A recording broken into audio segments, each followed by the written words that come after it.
श्री स्वामी समर्थ सर्वांना पुन्हा एकदा माझ्या एका नवीन व्हिडिओमध्ये आपले सर्वांचे अगदी मनापासून स्वागत आहे। तर इथे मी सकाळचे म्हणजे स्कूलमध्ये जाण्या अगोदर घरातील कामे कशा पद्धतीने करून घेते ते तुमच्यासोबत शेअर करणार आहे। त्यासाठी व्हिडिओ कुठे स्किप न करता व्हिडिओ संपूर्ण पाहत राहा आणि व्हिडिओ आवडल्यास लाईक शेअर सबस्क्राईब करायला विसरू नका, तसेच कमेंटमध्येही सांगायला विसरू नका।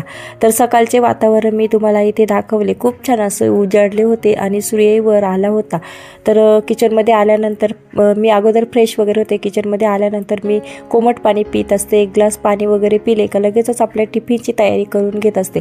तर आज मी चपाती आणि सोयाबीनची फ्राय भाजी बनवणार आहे। तर इथे मी गव्हाचं पीठ वगैरे चपाती बनवण्यासाठी काढून घेतलं आहे। त्यानंतर लगेचच इथे रात्री दूध आणलं होतं ते मी इथे कुकरमध्ये गरम करायला ठेवलं आहे गॅसवर, आणि एका साईडला मी सोयाबीन बॉईल करून घेण्यासाठी पाणी उकळत ठेवलं आहे गॅसवर। आणि पाणी उकळलं की लगेचच त्याच्यामध्ये सोयाबीन वगैरे टाकून ते बॉईल करून घेत आहे। तर एका साईडला सोयाबीन वगैरे बॉईल होत आहेत तोपर्यंत मी लगेचच चपातीचं पीठही मळून घेतलं, घट्टसर गोळा तयार करून घेतला आणि आपले एका साईडला सोयाबीनही बॉईल झाले आहेत।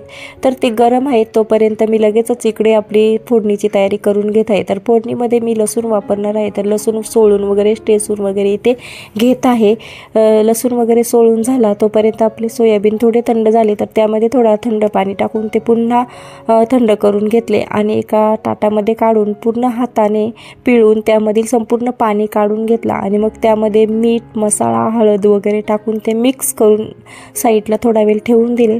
लगेचच फोडणीची तयारी करून घेतली। तर फोडणी देण्यासाठी गॅसवर कढई गरम करत ठेवली होती, त्यामध्ये तेल टाकून जिरा मोहरीची फोडणी दिली, लसूण वगैरे टाकून सोयाबीन वगैरे टाकून मस्त फ्राय करून घेतले आणि 15-20 मिनटं वाफेवर फ्राय करून म्हणजे शिजण्यासाठी ठेवून दिले। तोपर्यंत रात्री घासलेले भांडी असतात ते मी स्वच्छ कपड्याने पुसून किचन कट्ट्यावर थोडा वेळ तसंच ठेवून देत असते आणि मग नंतर थोड्या वेळानंतर ते किचन ट्रॉलीमध्ये लावून घेत असते। तर इथे भांडी वगैरे माझे स्वच्छ पुसून झाले। त्यानंतर लगेचच मग आपले चपाती वगैरे बनवायची असते तर ती मी इथे बनवण्यासाठी घेत आहे। तर मी मस्त पुन्हा पीठ मळून घेतला, संपूर्ण पिठाचे छोटे छोटे गोळे तयार करून घेतले चपाती बनवण्यासाठी।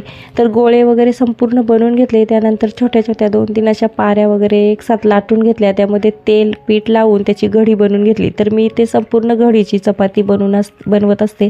तर संपूर्ण गोळ्यांच्या पाऱ्या लाटून त्यामध्ये तेल पीठ लावून त्याची घडी वगैरे बनवून घेतल्या। तर म्हणजे संपूर्ण घड्या वगैरे बनवून झाल्या।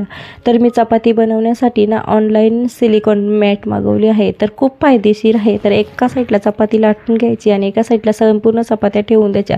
तर इथे मी संपूर्ण सगळ्या चपात्या लाटून घेतल्या। तर शेवटला 2 चपात्या ठेवल्या होत्या लाटायच्या आणि एका साईडला मी ते तवा गरम करायला ठेवला। तोपर्यंत तवा गरम होत आहे तोपर्यंत त्या 2 चपात्याही लाटून झाल्या। तोपर्यंत तवाही गरम झाला आणि लगेचच तिथे मी चपाती भाजून घेण्यासाठी घेतल्या आहेत आणि एका साईडला मी चहाही ठेवला होता। तर सकाळी आम्ही कोरा चहा पित असतो। तर कोरा चहा पिल्याने ॲसिडिटी वगैरे होत नाही आणि एनर्जी येते काम करण्यासाठी।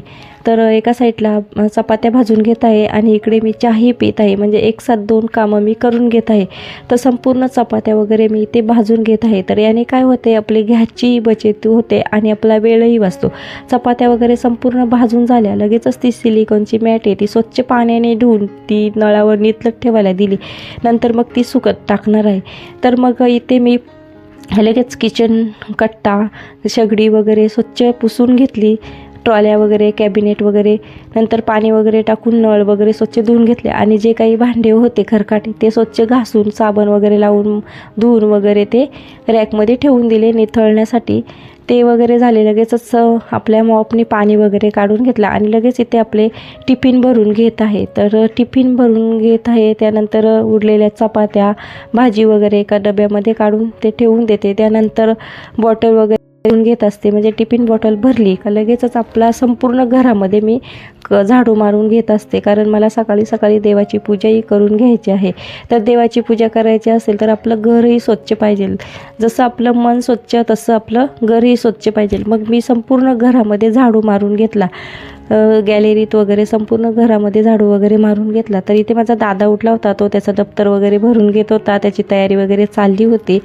तर संपूर्ण घर झाडून घेतलं, कचरा वगैरे भरून घेतला आणि लगेचच इथे मी घरामध्ये पोचा करून घेत आहे, कारण देवपूजा करण्यासाठी पोचाही पहिल्यांदा इथे मारून घेत आहे. तर पोचा वगैरे मारून झाला लगेचच मग मी जे भांडे मी पुसून घेतले होते तर ते लगेच ट्रॉलीमध्ये इथे लावून देत आहे. संपूर्ण भांडे वगैरे ट्रॉलीमध्ये लावून घेतले का लगेचच मी स्वतःची तयारी करून घेत असते, म्हणजे केस वगैरे विंचरून घेत असते. मॉइश्चरायझर, क्रीम वगैरे, पावडर, गंध, सिंदूर वगैरे लावून स्वतः मस्त अशी तयार होते स्कूलमध्ये जाण्यासाठी. तर इथे मी तेच करत होते, तयारी वगैरे मी करत होते. तर अशा प्रकारे मस्त अशी छान अशी मी तयार झाली आहे. त्यानंतर मग मी माझी देवपूजा करून घेत असते. तर आज मला देवपूजा करायची नव्हती, तर माझ्या मुलाने देवपूजा केली आहे. त्यानंतर देवपूजा वगैरे झाली का मग मी स्कूलमध्ये जाण्यासाठी निघते. तर मी संपूर्ण चेहरा बांधून घेते, कारण रस्त्याला खूप धूळ वगैरे आहे आणि मी स्कूटी चालवत असल्यामुळे मला संपूर्ण चेहरा बांधून घ्यावा लागतो आणि थंडी खूप लागते. तर अशा पद्धतीने मी स्कूलमध्ये जाण्या अगोदर घरातील कामं आवरून घेते आणि मग स्कूलमध्ये जाते. तर कसे वाटले माझा आजचा व्हिडिओ ते तुम्ही मला कमेंटमध्ये सांगा. आवडला असेल तर लाईक, शेअर, सबस्क्राईब करा. पुन्हा भेटू अशाच एका नवीन व्हिडिओमध्ये. तोपर्यंत सर्वांना बाय. सर्वांना श्री स्वामी समर्थ.